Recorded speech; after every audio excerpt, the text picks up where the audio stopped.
각자 다른 모습으로 하나님을 섬기고 있는 것입니다. 그러나 직분은 다를지 몰라도 모든 그리스도인들은 어딜 가든지 누구를 만나든지 무슨 일에 직면하든지 사람들 앞에서 예수님을 인정하고 예수님을 시인해야 합니다. 어떤 직분을 맡았든지 그것과는 상관이 없습니다. 교회 속에서의 모든 직분은 전부 다 그리스도를 나타내라고 주신 직분이기 때문입니다. 그래서 당연히 예수가 그리스도이심을 증거하셔야 되고 시인해야 하는 것입니다. 우리는 옛날보다 훨씬 더 많은 것을 가지고 훨씬 더 많은 것을 누리며 잘 먹고 잘 살고 있습니다. 하지만 이상하게 행복지수는 날이 갈수록 떨어진다고 합니다. 왜 그런 걸까요? 도대체 왜 그런 걸까요? 옛날보다도 옛날에 10개 가지려고 했다면 이제 100개 가지려고 하고, 옛날에 10개를 누렸다면 이제는 1000개를 누리려고 우리는 살아가고 있습니다. 그런데 왜 도대체 행복지수는 떨어지는 것입니까? 그것은 주님과의 관계에 문제가 있기 때문인 것입니다. 그것은 사람들 앞에서 예수님을 시인하지 않아서 그런 것입니다. 내 인생의 주인이 예수님이라는 것을 시인해야 되는데, 그리고 모든 인생의 복은 예수님을 통해서 온다는 것을 기억하셔야 되는데 자꾸 잊어버려요. 오히려 내 인생의 주인이 내가 되어 있습니다. 아니라고 이야기는 하지만, 말들은 아니라고 이야기하지만 삶을 통해서 나타나는 모습은 항상 내 인생의 주인은 내가 되는 것입니다. 그래서 내가 원하는 대로, 내가 기뻐하는 대로, 내가 생각하는 방향대로 이루어지지 않으면 화를 내고 분노를 표출하는 시대 속에서 우리는 살아가고 있습니다. 사람들 앞에서 예수님을 시인하기만 하면, 예수님을 나의 주인으로 인정을 하고 예수님을 증거하고 예수님을 표현한다면 인생의 행복은 아마도 모르긴 몰라도 저절로 저와 여러분들에게 다가와 있을 것입니다. 그래서 예수님께서는 본문의 말씀을 통해서 이렇게 말씀하고 있는 것입니다. 사람들 앞에서 나를 시인하라. 사람들 앞에서 나를 시인하라. 예수님께서는 이렇게 말씀하십니다. 내가 어두운 데서, 너희에게 어두운 데서 이르는 것을 광명한 데서 말하며, 너희가 귓속으로 듣는 것을 집 위에서 전파하라. 누구든지 사람 앞에서 나를 시인하면 나도 하늘에 계신 내 아버지 앞에서 저를 시인할 것이요, 누구든지 사람 앞에서 나를 부인하면 나도 하늘에 계신 내 아버지 앞에서 저를 부인하리라. 예수님께서는 딱 한 가지 예민하신 거예요. 그게 뭐냐면은 예수님을 시인하느냐 시인하지 않느냐, 예수님을 고백하느냐 고백하지 않느냐, 이 굉장히 예민하십니다. 예수님은 다른 거는 다 넉넉하게 이해하시고 넘어가십니다. 인생의 주인이 예수라는 사실, 그리고 예수님의 이름으로 행하지 않는 그런 모습들에 대해서는 미안하지만 예수님께서는 그냥 넘어가시지 않는다는 것입니다. 사람들 앞에서 예수를 시인하고 선포하는 종들이 되시길 주님의 이름으로 축원을 드립니다. 그것도 나를 미워하고 핍박하는 사람들 앞에서 예수가 그리스도이심을 선포하시는 여러분들이 되시기를 바랍니다. 그러면 주님께서는 우리를 시인하며 우리를 이 세상에서 가장 복된 사람들로, 이 세상에서 제일 행복한 사람들로 만들어 주실 것입니다. 그럼 사람들 앞에서 예수님을 시인하기 위해서는 어떻게 해야 되는 것입니까? 여러분, 이것도 쉬운 얘기가 아니에요. 이제 명절입니다. 추석 명절. 이제 3일 후면은 추석날이라고 얘기합니다.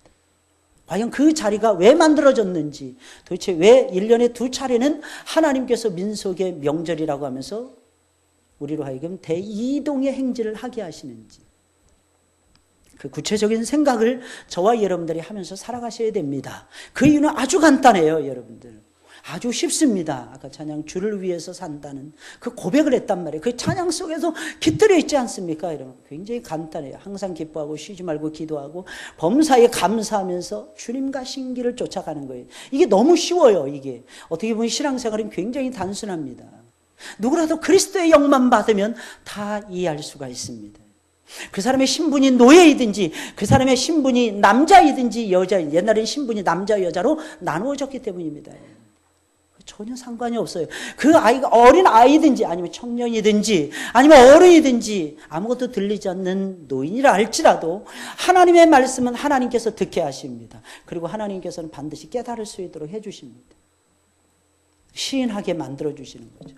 여러분, 그러면 시인하려면 어떻게 해야 되는 것입니까? 첫째로 생명의 주인이신 주님과의 관계가 확실해져야 돼요. 주님이 나의 주님이 되시고 나는 그분의 제자가 되어야 됩니다. 그분은 나의 선생님이 되시고 그분은 나의 스승이 되시고 나는 그분의 제자가 되어야 되는 거예요. 그래서 주님과 온전히 하나가 되셔야 됩니다. 그래야만이 내 안에 주님이 계셔야만이 내 안에 주님이 임재해 계셔야만이 누가 찔러든지 예수가 튀어나오는 거예요. 누가 건드리든지 예수가 나오는 거예요, 여러분들. 누가 아는 체를 하더라도 예수님을 자랑하고 싶어서 견디지 못하는 거예요. 이유가 무엇입니까? 내 몸과 예수님의 몸이 떨어져 있는 것 같지만 예수님을 영접한 그 순간에 예수님이 내 안에 들어오시는 거예요. 그래서 내 삶의 주인이 되시는 거예요. 내가 말하는 거, 행동하는 거, 인상 쓰는 거, 눈살 찌푸리는 거, 눈을 밝게 하는 거, 눈을 아주 명쾌하게 하는 거, 여러분 입에서 좋은 말들이 나가게 하는 거, 이 모든 것들이 다 어디에서 나오느냐? 예수님이 내 안에 계셔야 돼. 오늘 보면 24절, 25절에 있는 말씀입니다. 제자가 그 선생보다 또는 종이 그 상전보다 높지 못하나니 제자가 그 선생 같고 종이 그 상전 같으면 족하도다.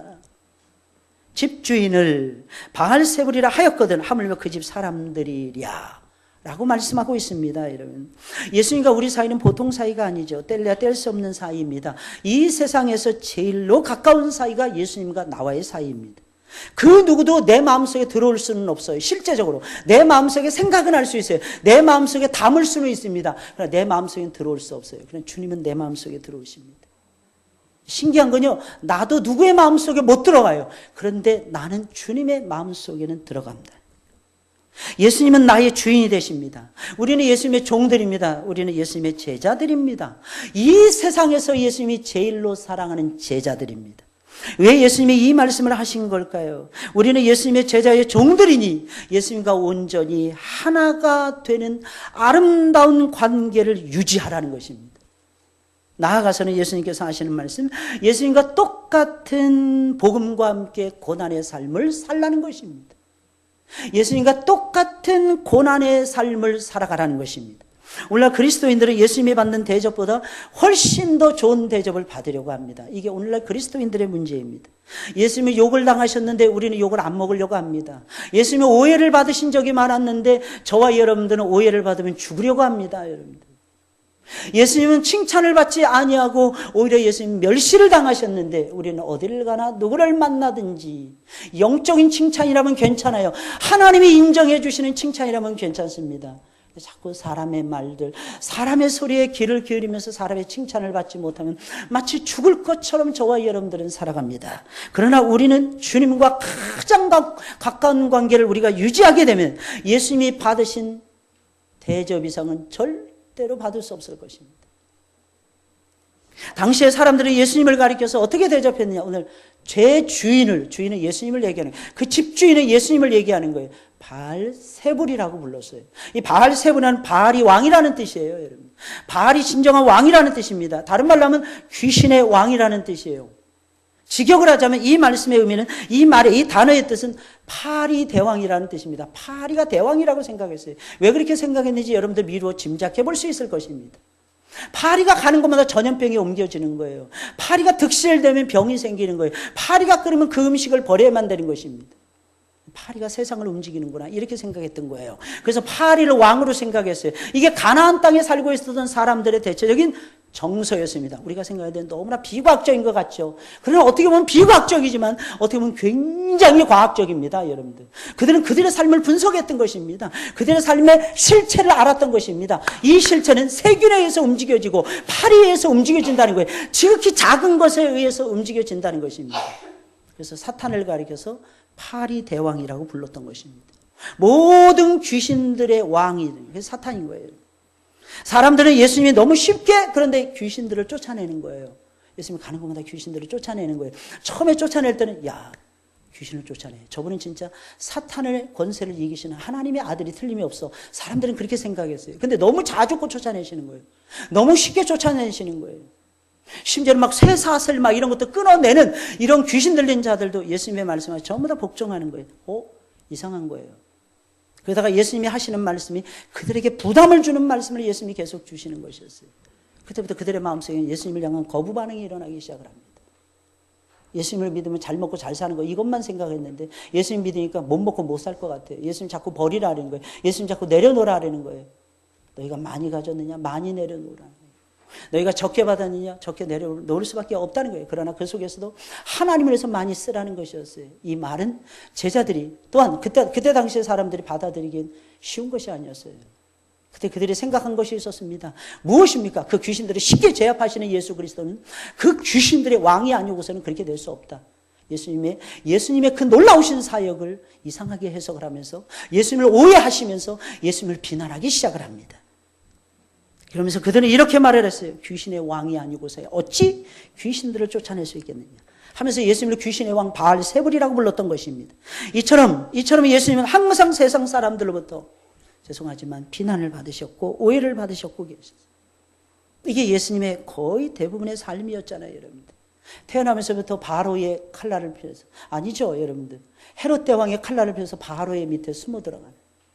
그래서 애굽에서 한 2년 가까이 살다가 나중에 어머니 아버지의 고향이었던 나사렛 동네로 옮겨가는. 그곳에서 목수의 아들로 10년 동안 살다가 10년이 지난 다음에 아버지가 죽습니다. 그래서 어머니를 공양하면서 자식들을 생각하면서 목공수로 일을 하게 됩니다. 목수라고 표현했지만 고작해야 뭐 가구 몇 개 정도 만드는 목수에 불과했어요. 목공수에 불과했어요. 이게 예수님의 삶이었어요. 배운 것이 없었어요. 드러난 것이 아무것도 없었어요. 그러니 예수님을 향해서 사람들은 의심하고 예수님을 우습게 여기고 예수님을 비난할 수밖에 없었던 것입니다. 예수님이 그것을 다 받으면서 마지막에 죄인 아닌 죄인의 모습으로 십자가에 달려 죽으십니다. 그러면서 그 십자가 위에서 7마디 말씀을 남기십니다. 아버지, 저들이 하는 것을 저들이 알지 못하나이다. 저들의 죄를 사하여 주옵소서. 예수님 마지막까지도 죄인들을 용서하시고 죄인들을 감싸시는 거예요. 내가 오늘 나와 함께 낙원에 있을 것입니다. 천국을 가르쳐 주십니다. 보라, 내 어머니이라. 여자여 보소서, 아들입니다. 새로운 관계를 설정시켜 주십니다. 엘리 엘리 라마 사박다니, 엘리 엘리 라마 사박다니. 나의 하나님 어찌하여 나를 버리셨나이까. 내가 다 이루었느니라. 내가 목이 마르도다. 아버지, 내 영혼을 아버지 손에 부탁하나이다. 마지막까지 예수님은 실패의 쓴 잔, 사람들이 봤을 때 죽음의 쓴 잔을 마시면서 예수님은 십자가 위에서 이름 없이 죽어가고 계셨다는 것입니다. 우리도 예수님이 받으신 이 고난과 이 비난과 이 오해를 받을 것입니다. 내가 원하든지 원치 않든지 받아야만 될 것입니다. 그러나 세상 사람들이 우리를 아무리 미워한다고 해도 우리는 주님을 미워하거나 부인할 수가 없습니다. 왜냐하면 우리는 주님의 제자들이 되었으니까요. 그분은 우리의 선생님이 되고 우리는 그분의 학생이 되었으니까 그런 것입니다. 우리 모두는 분명히 죄인들입니다. 여러분 아시죠? 이 세상에는, 이 땅에는 오직 죄인이라는 한 인류만이 존재하고 있다는 사실. 오직 죄인이라는 한 인류만이, 흑인종, 황인종, 백인종, 뭐 폴리네시안들, 뭐 여러 종류의 사람들, 인디안들 있다고 사람들은 이야기합니다. 그러나 뒤져보면 다 똑같아요. 몽땅 다 죄인에 불과한 것입니다. 근데 주님이 십자가에서 우리를 대신하여 죽으심으로 말미암아 저와 여러분들은 너무너무 감사하게도 하나님의 죄 사함의 은총을 잊게 된 것입니다. 그리고 예수 그리스도의 제자가 될 수가 있었던 것입니다. 땅만 넓은 것이 아니라 하늘이 높구나 하는 것도 알게 되는 것이고, 이 세상이 보이는 것이 전부가 아니라 보이지 않는 진짜 기가 막힌 영적인 세계가 있다라고 하는 것도 확신하면서 우리는 살아가고 있는 것입니다. 그러니 예수님을 믿는 그 순간부터 우리는 주님과 하나가 될 수밖에 없는 것이고, 우리 안에는 주님이 들어와 계시는 것이고, 주님의 붉은 피가 저와 여러분들의 몸속에는 흐르고 있는 것입니다. 따라서 우리는 주님이 나를 위해 돌아가셨다는 이 놀라운 사랑을 날마다 기억하셔야 돼요. 날마다 체험하셔야 되고 예수 그리스도와 온전히 한 몸을 이루셔야 될 것입니다. 십자가의 사랑을 날마다 체험해야 할 것입니다. 주님과 온전히 하나가 되면 예수 그리스도 앞에서 예수님을 시인할 수밖에 없을 것이며, 더 나아가서는 사람들 앞에서도 예수님은 나의 왕이시오, 예수님은 나의 하나님이십니다 라고 예수님을 시인하지 않을 수가 없을 것입니다. 이유는 아주 간단합니다. 그분이 내 안에 살아계시기 때문입니다. 심지어는 놀라운 사실은 내가 살면서 예수님 때문에 어마어마한 손해를 입는다 할지라도 심지어는 추석 명절에 아주 맛있는 음식을 차려놓은 것을 내가 못 먹는다 할지라도 참 신기한 거는요, 그분을 시인할 수밖에 없을 것입니다. 사람들 앞에서 예수님을 시인하려면 기억하셔야 돼요. 주님의 제자가 되셔야 돼요. 그리고 주님과 온전히 하나가 되셔야 돼요. 예수님 말씀하십니다. 우리는 흔히 어렸을 때, 젊었을 때 이런 생각을 하죠. 무슨 생각을 하냐면, 내가 우리 아버지보다는 나아, 내가 우리 엄마보다는 나은 인생을 내가 살 수 있을 거야. 저 철없는 전도사 시절에 저도 그런 생각 똑같이 했어요. 우리 선배님들 하시는 모습 보면 마음에 들지 않은 구석이 너무너무 많았어요. 그때 정말 함부로 이야기했던 것 같아요. 얼마나 못났으면 고작 몇십 명을 앉혀놓고 목회를 해. 근데 실제로 교회를 개척을 하고 예배를 인도하고 말씀을 준비하고 목회를 하다 보면요, 목회는 절대로 사람의 뜻으로 되지 않습니다. 다만 목사가 할 일을 다 하고 장로가 할 일을 다 하고 집사가 할 일을 다 할 뿐입니다. 그러면 하나님께서 은혜를 부어주시면 감사하는 것이고, 어떤 사람이 희한합니다. 등록하실 것 같은데 등록 안 하십니다. 어떤 사람은 등록 안 하실 것 같은데 등록을 하십니다. 어떤 사람은 충성봉사 안 할 것 같이 생겼는데 너무너무 충성봉사를 다 하고, 어떤 사람은 딱 봐도 예수님 상이고, 이야, 저 사람은 딱 목사하면 좋겠다 하는데 이상하게 그 사람은 주의 일을 멀리 합니다. 이상해요. 정말 이상해요. 거기서 우리는 깨닫는 것이 있어요. 우리는 절대로 스승보다 나을 수 없다는 거예요. 우리는 절대로 부모님이 살았던 그 행복한 인생을 우리는 살아갈 수 없다는 거예요. 우리는 훨씬 더 가난한 시절에도 우리 부모님들은 아이들을 5명, 6명, 7명, 8명, 10명을 낳아서도 거뜬하게 키워내셨는데, 우리는 하나 키우는 것도 쩔쩔매고 있어요. 우리는 하나 붙들고 맨날 씨름한 거예요. 둘 붙들면 막 미쳐 죽으려 그래. 셋 붙들면 하나님 날 죽이세요. 로뎀나무 그늘 아래 들어가 버립니다. 이게 오늘날의 우리들의 모습, 우리들의 현실입니다. 어렸을 때 그런 말을 참 많이 들었던 것 같아요. 너도 이 다음에 커서 꼭 너 같은 놈 낳아보라고. 너 같은 놈 낳아보라고. 그거는요, 기도 안 해도 저 같은 놈 나오더라고. 어쩌면 그렇게 딱 그런지. 저는 딸 둘을 키우면서 많이 느꼈어요. 어쩌면 그렇게 저하고 닮았는지. 그래서 너무 많이 막 채찍질하고 그랬어요. 그 못된 버릇을 어렸을 때부터 바꿔주기 위해서. 근데 제 뜻대로는 안 되더라고요. 머리 크니까. 그래도 고등학교 때까지는 말을 정말 잘 들었던 것 같아요.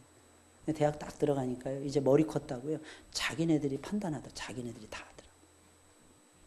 훈련으로도 안 된다는 뜻이에요. 교육으로도 잘 안 된다는 뜻이에요. 그렇다고 손 놓고 있으라는 뜻은 아닙니다. 여러분. 하나님께 맡기셔야 돼요. 예수님 분명히 말씀하십니다. 우리는 청어람, 청춘어람 너무 쉽게 얘기를 합니다. 그렇게 안 돼요. 예수님 딱 잘라서 얘기합니다. 제자가 스승만 같아도, 제자가 선생님만 같아도 좋겠다는 거예요. 또 예수님이 받는 대우, 어떤 대우입니까? 멸시, 오해, 비난, 욕. 저는 여러분들이 예수님이 걸어가신 그 길을 같이 걸어가셨으면 좋겠어요. 같이 걸어가시는 은혜가 있기를 주의 이름으로 축원을 드리며, 그러면 누가 건드리잖아요. 예수님이 터져 나와요. 예수님과 한 몸을 이루면은 터져 나옵니다. 생명해 주신 주님과 온전히 하나가 되어 있으면 예수님을 시인하게 됩니다. 주님과 한 몸을 이루게 되면 예수님의 생명이 내 안에 들어올 것이며, 그 생명의 힘은 나를 움직일 것이며, 사람들 앞에서 나로 하여금 예수를 시인하도록 만들 것입니다. 그러니 하나가 되어 있어야 돼요. 그러니 그 사랑을 체험하시고 그 능력을 체험하셔야 돼요. 둘째로, 사람을 두려워하지 말아야 됩니다. 26절에 있는 말씀, 그런즉 저희를 두려워하지 말라. 감추인 것이 드러나지 않을 것이 없고 숨은 것이 알려지지 않을 것이 없느니라. 28절에 있는 말씀, 몸은 죽여도 영혼은 능히 죽이지 못하는 자들을 두려워하지 말라. 여러분, 모든 제자들의 마음뿐만 아니라 사람들의 마음 속에는 사람을 두려워하는 마음이 다 있어요. 제자들이 가뜩이나 만나는 사람들은 보통 사람들이 아니라 자기의 스승이었던 예수님을 잡아서 죽이려고 하는 사람들이었습니다. 무서운 사람들이었습니다. 하나님도 무시하는 사람들이었어요. 하나님을 무시하는 사람들이었습니다. 이런 사람들이 얼마나 무섭습니까, 여러분들? 그들은 하나님의 아들이신 예수님까지도 십자가에 못 박아서 죽였을 뿐만 아니라 제자들에게도 그의 버금가는 고통과 고난의 굴레를 씌우려고 애를 쓰고 있었습니다. 그런 이 사람들이 얼마나 무서운 사람들입니까? 당연히 제자들이 이들을 무서워할 수밖에 없는 거죠. 그러나 그들은 제자들의 몸은 죽일 수 있을지 몰라도 제자들의 영혼만큼은 죽일 수 없었습니다. 사람들은요, 몸을 죽이는 것을 굉장히 크게 생각합니다. 그래서 죽는 것에 대해서 굉장히 심각하게 고민하고 굉장히 많이 두려워합니다. 사실 죽음이란 결코 작은 일이 아닙니다. 하지만 영혼의 죽음과 비교해서 생각하면은요, 육체의 죽음은 극히 작은 일이라는 것을 기억하셔야 됩니다. 우리에게는 이 세상은 잠깐이고, 여러분들, 영원한 세상은 영원하거든요. 여러분, 영원한 세상이 나를 기다리고 있습니다. 그 죽음은 그 영원한 세계로 들어가는 하나의 길목, 하나의 관문에 불과한 것입니다. 그래서 어떤 사람들은 죽음이란 병들었을 때 이렇게 말했습니다. 신앙이 굉장히 좋은 사람들이 하는 얘기입니다. 그런 얘기들을 많이 들으셔야 돼요. 여러분들 주변에 신앙이 좋은 사람들이 있어야 됩니다. 여러분들, 그래야 여러분들의 신앙이 좋아집니다. 여러분들, 그 사람들이 이렇게 말했어요. 죽음이라는 것은 약을 먹는 거하고 똑같아. 약을 한두 알 먹는 거하고 똑같다는 것입니다. 얼마나 간단하냐 이런 뜻이에요. 더 심지어는요, 이렇게 얘기했습니다. 조금 더 과하게 얘기했습니다. 간단한 수술을 받는 것과 똑같아.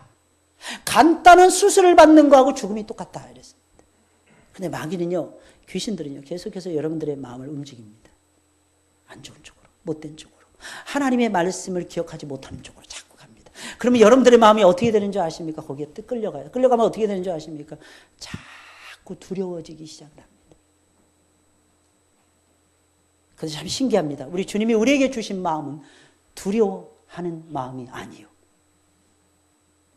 사랑과 능력과 근신하는 마음이니, 하나님이 우리에게 주시는 마음이 두려워하는 마음이 아니에요. 근데 두려움은 항상 몰려오죠. 그죠? 이겨내시기를, 예수님의 이름으로 이겨내시기를 예수님의 이름으로 축원을 드립니다. 주님은 영혼을 죽이는 것과 비교하면 몸을 죽이는 것은 아무것도 아니라고 말씀하시는 거예요. 실제로 우리의 영원한 목자요 왕이신 예수님께서는 십자가를 짊어지실 때 육체의 죽음이 두려워서 피하시지 않았어요.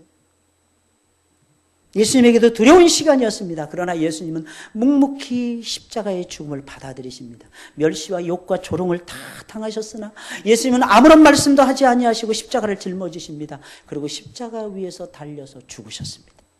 예수님은 죽는 그 순간에도 영원한 세계를 바라보고 계셨기에 조금도 당황하거나 흔들리지 않을 수 있었던 것입니다.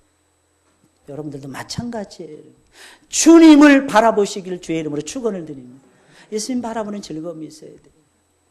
그 즐거움이 여러분들 하여금 죽음의 강을 건너게 해줄 것입니다. 그분에게는 분명히 몸을 죽이는 자들을 두려워하지 않는 담대함이 있었던 것입니다. 사람을 두려워하는 마음을 이겨내지 못한다면 절대로 사람들 앞에서 예수님을 시인할 수 없는 것입니다. 세상 사람들이 지금은 비난한다 할지라도 사랑하는 여러분들, 조금도 그들을 두려워하지 마시길 바랍니다. 언젠가는 거부하는 그들조차도, 여러분들의 신앙생활에 방해하는 그들조차도 복음의 진리를 받아들일 가능성이 높습니다. 왠지 아십니까? 복음의 진리를 아는 여러분들 가까이에 그들이 놓여져 있기 때문입니다. 이건 패스트보다 훨씬 더 전염성이 강합니다. 예수 믿는 믿음의 전염성은요, 어마어마합니다, 여러분들. 그래서 한 사람이 예수님을 한 집안에서 믿기 시작하면요, 놀랄 정도로 사람들이 바뀌어지기 시작을 합니다. 10년이 지나보세요. 20년 지나보세요. 아니, 평생의 세월을 투자해보세요. 하나님은 반드시 역사해 주시고야 말 것입니다. 언젠가는 비난하는 그 사람들이 변하여서 예수 그리스도를 시인하는 자리에 올라서 있을 것입니다. 그 대표적인 사람이 누구냐? 사도 바울이잖아요. 바울도 변했으면, 바울이 자기 간증을 합니다. 뭐 때문에 자기 간증을 했을까요? 바울이 이렇게 말하는 거예요. 나 같은 죄인의 길수도 바뀌어졌다면, 야, 니네들 바뀌는 거는 진짜 껌이 아니겠니? 너희들은 다 바뀌어질 수 있어. 바울은 그런 뜻으로 자기의 지나간 일을 얘기하는 거예요. 절대로 자기가 예수님을 배신하고 예수님을 거부하고 예수님을 죽이는 자들을 쳐서 죽였던 그 시절을 자랑하는 것이 아니었어요. 내가 가장 높은 자리에 올라와 있었느니라. 총각으로서 사례들인 공의의 높은 자리에 내가 한가락했단다. 내가 가말리엘 문화 밑에서 내가 제대로 최고의 학문을 배웠단다. 내가 모르는 것이 없었단다. 내가 큰 권력을 가지고 하나님의 백성들, 하나님의 사자들을 죽였느니라. 내가 이렇게 대단한 사람이니라 자랑하는 것이 아니었어요. 내가 이렇게 죄인이었다. 내가 영적인 세계를 몰라서 하나님을 무시했다. 내가 말씀에 대해서 율법에 대해서 제대로 깨달았다고 하면서도 율법에 담겨져 있는 하나님의 마음을 내가 읽어본 적이 없단다. 그래서 내 마음이 허전했단다. 내 마음이 쓸쓸하고 외로웠단다. 근데 다메섹 도상에서 그분이 빛으로 하나님의 음성으로 나를 찾아오셨는데 내가 그 빛을 감당을 못하겠노라. 내가 그 빛을 쬐은 것을 내가 감당을 못하겠노라. 내가 그 음성, 그 사랑의 음성, 내가 어찌하여 나를 핍박하느냐. 나는 내가 핍박하는 예수니라는 그 음성을 내가 잊을 수가 없느니라. 그래서 나는 그 즉시로 그의 제자가 되기를 결심했던 것이고, 나는 즉시로 이방인의 사도가 되어서 온 세상을 돌아다니면서 비행기 타고 다니는 것이 아니에요. 배 타고 다니는 것이 아니었습니다. 말 타고 다니는 것이 아니었습니다. 고난 가운데 걸어서 다니는 것이었고, 산의 위험, 바다의 위험, 강의 위험, 사람의 위험, 강도의 위험, 도적의 위험, 일기의 위험, 비바람의 위험, 그 위험을 다 무릅쓰고 내가 복음을 전하기 위해서 내가 지금까지 달려갈 길을 달려가고 있느니라. 그러는 이유는 딱 한 가지, 그분이 나를 사랑하셨기 때문이란다. 내가 그 사랑의 빛을 줬느니라. 나는 그분의 제자이니라. 내가 이 세상에서 최고의 딱지를 붙이고 살아가고 있는데, 내가 과거에 가졌던 딱지는 쓰레기 더미에 불과한 것이고, 내가 진짜 가졌던 딱지, 그리스도 예수의 제자, 그리스도 예수의 마르투스, 나는 그 제자가 되어서 나는 그를 위한 순교의 제물이 되기 위해서 지금도 뛰어가고 있노라. 바울은 그런 뜻에서 말을 한 것입니다. 그러면 사람들을 두려워하는 마음을 이겨내려면 어떻게 될까요? 두려움은 항상 있죠. 아주 오래전에 있었던 부끄러운 간증인데요. 제가 한 청년인데 이 청년이 주먹을 쓰는 청년이었어요. 교회를 나오는데 많은 청년들을 괴롭히는 거예요. 예배 시간에 딴짓하는 거는 예사였습니다. 옷을 입고 오는데 진짜 거지처럼 옷을 입고 오는 거예요. 머리는 자르지 않고 맨날 머리는 산발하고 수염도 길러야 돼요. 수염도. 나이는 25밖에 되지 않은 놈이 할아버지 모습을 하고 있고, 옷은 막 이상한 옷을 걸치고, 바지는 그냥 무슨 개구리복 같은 이상한 옷을 입고 나타나는 거예요. 하루는 예배, 청년 예배가 다 끝났는데 10시쯤 했는데 화장실에서 걔하고 나하고 둘이 부딪혔어요. 야, 나? 이러는 거예요. 완전히 헐크의 인상을 하고 있네.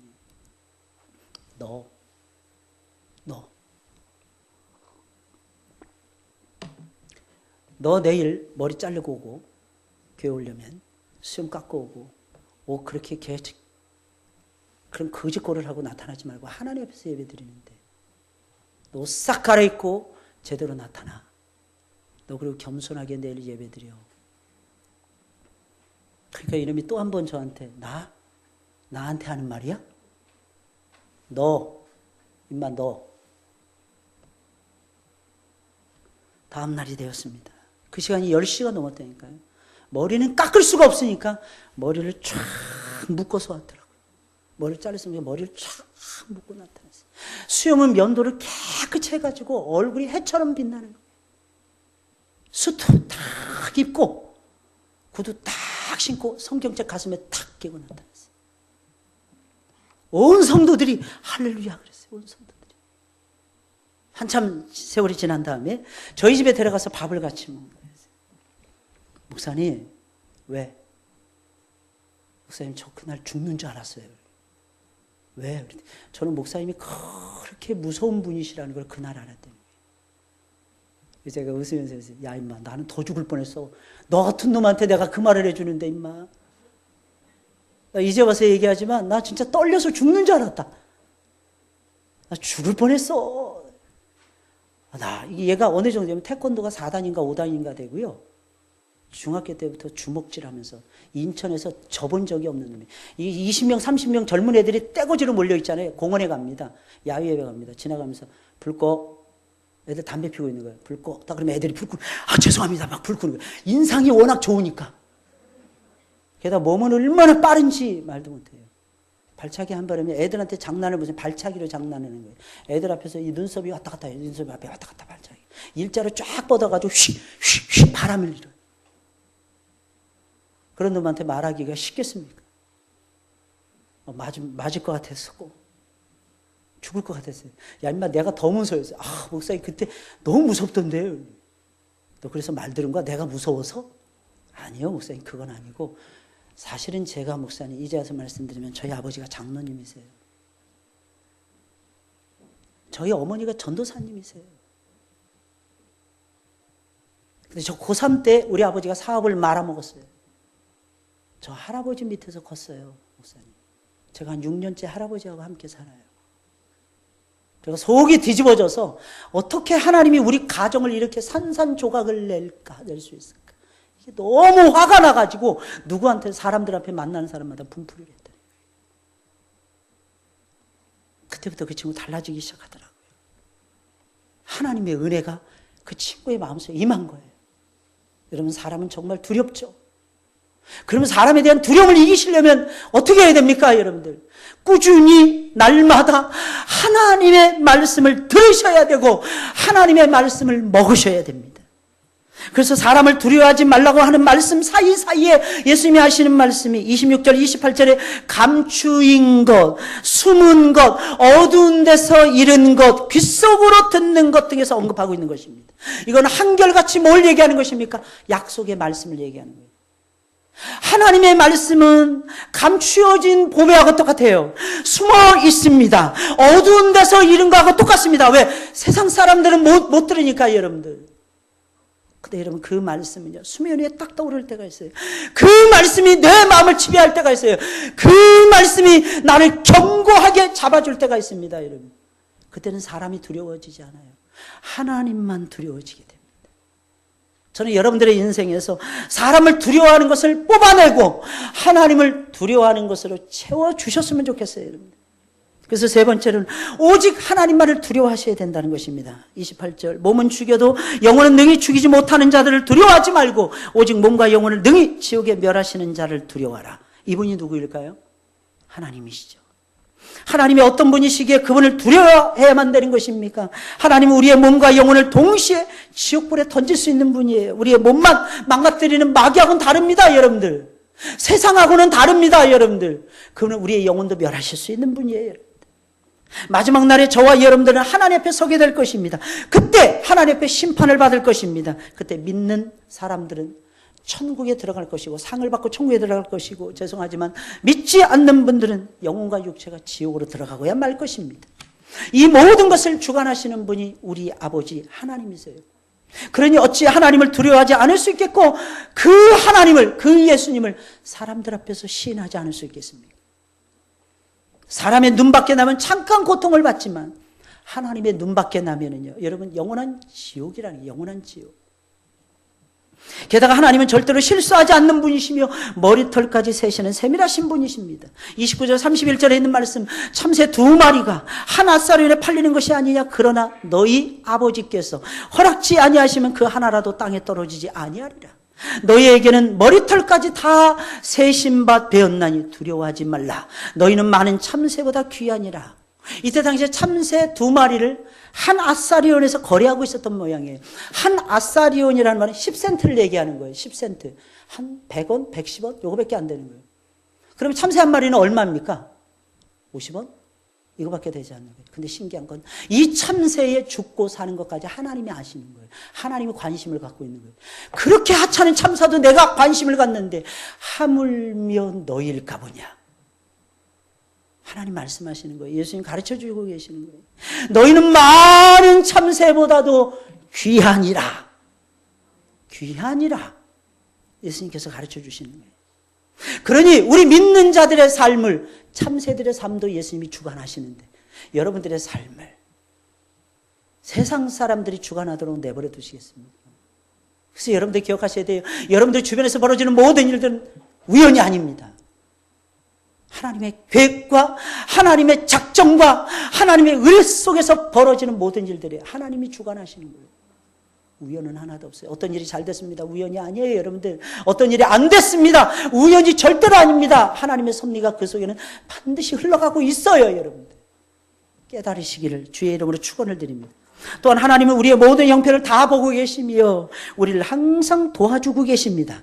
주님은 우리가 사람들 앞에서 예수님을 시인하는 것과 부인하는 것을 다 보고 계십니다. 그렇지 않으면 예수님께서 우리가 시인하는지 부인하는지 어떻게 알겠습니까? 예수님 다 보고 계시는 거예요. 다 저장해 놓으시는 거예요, 여러분. 이것이 우리를 보고 계시다는 증거 아니겠습니까? 주님 분명히 말씀하세요. 누구든지 사람 앞에서 나를 시인하면 나도 하늘에 계신 내 아버지 앞에서 저를 시인할 것이요, 누구든지 사람 앞에서 나를 부인하면 나도 하늘에 계신 내 아버지 앞에서 저를 부인할 것이다. 여러분, 시인한다는 말은 무슨 말이고 부인한다는 말은 무슨 말이겠습니까? 여러분, 예수님이 우리를 시인한다 세 가지 의미가 있어요. 첫째, 중보기도 해주신다. 중보기도 해주신다. 둘째, 보고 도와주신다. 예수님 움직이시잖아요. 셋째, 마지막 날에 우리를 인정해 주시고 마지막 날에 상을 주신다. 다른 말로 하면 영원히 우리를 책임지시고 영원히 우리를 도와주신다. 이게 시인한다는 뜻이에요. 여러분, 예수님이 여러분들을 시인하시기를 주의 이름으로 축원을 드립니다. 그러면 누구에게 달려있는 거예요? 누구에게 달려있어요? 나에게 달려있는 거예요. 내가 시인하면 주님이 나를 시인해 주시는 거예요. 내가 부인하면 주님도 나를 부인하는 거예요. 이건 거꾸로 얘기하는 것입니다. 기도가 끊어지는 것을 얘기하는 거예요. 돕는 역사가 없음을 얘기하는 것입니다. 마지막 last award, 내 것이 아니라는 거예요. 마지막 상이 내게 아니라는 거예요. 그렇게 돼요. 여러분, 세상 사람들이 우리를 어떻게 취급하더라도 그것과는 전혀 상관없이 우리는 사람들 앞에서 당당하게 주님은 나의 하나님이시요 나의 주인이십니다. 고백하셔야 될 겁니다. 이번 명절에 여러분들 특히 안 믿는 모든 사람들 앞에서 이 고백을 하시길 주의 이름으로 축원을 드립니다. 만약에 사람들 앞에서 예수님을 시인하면 혹시 여러분들 욕을 먹을 수도 있을 것입니다. 예수 믿어도 참 유별나게 믿네. 딴 사람들은 다 대충 넘어가는데 왜 당신만 그래야 돼? 그 말을 듣는 것이 영광이라는 사실을 기억하셔야 될 것입니다. 기왕에 예수님 믿으려면 평범하게 믿지 마시고 좀 특별하게 유별나게 좀 믿으세요, 여러분들. 남들 안 하는 거 선한 거 좀 많이 하시고, 여러분들. 온 세상이 이기적인 물결 앞에서 무릎을 꿇는데 우리는 이기적인 모든 세상의 흐름을 끊어버리고, 여러분들. 부숴버리고, 여러분들. 하나님이 기뻐하시는 선하심과 인자하심으로 도배해가면서 세상을 바꾸는 하나님의 사람들이 되었으면 좋겠어요. 물론 하루아침에는 이루어지지 못할 수도 있을 것입니다. 여러분들에게 오히려 고난과 환난이 찾아올 수도 있을 것입니다. 가장 소중한 것을 잃어버릴지도 모릅니다. 그러나 그것이 무서워서 주님을 부인한다면 더 많은 양심의 고통, 더 많은 삶의 고통에 여러분들이 빠지고야 말 것입니다.